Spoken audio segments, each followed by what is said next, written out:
Un des sujets qui est très important chez nous, c'est de comprendre les parcours clients. Et donc en utilisant en fait le potentiel de deux données qui a priori s'opposent. Alors le verbatim client, qui est vraiment le témoignage et l'impact émotionnel que peut en avoir le client. Et puis les données comportementales qu'on aura déjà sur eux, notamment les flux en boutique ou le nombre d'appels. Et c'est intéressant en fait de mapper les deux données pour en utiliser effectivement la synthèse. Donc voilà, c'est des sujets qui sont très importants pour comprendre les parcours clients, les touchpoints clients qui vont bien, en utilisant non pas la data, mais plusieurs data au profit d'un seul enjeu.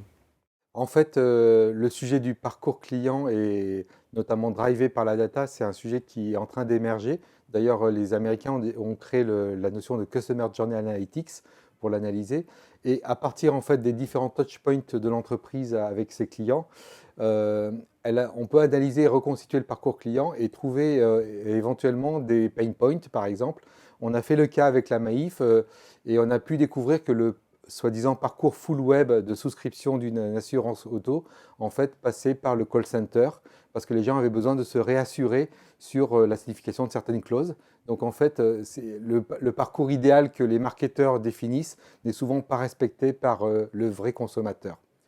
Et grâce à cette constatation, en fait, on a pu faire baisser de 63% le taux d'appel sortant de la Maïf, augmenter de 8% les souscriptions des devis d'assurance auto et avoir un ROI qui est de l'ordre de plus d'1 million d'euros, en fait, rien que sur cette optimisation.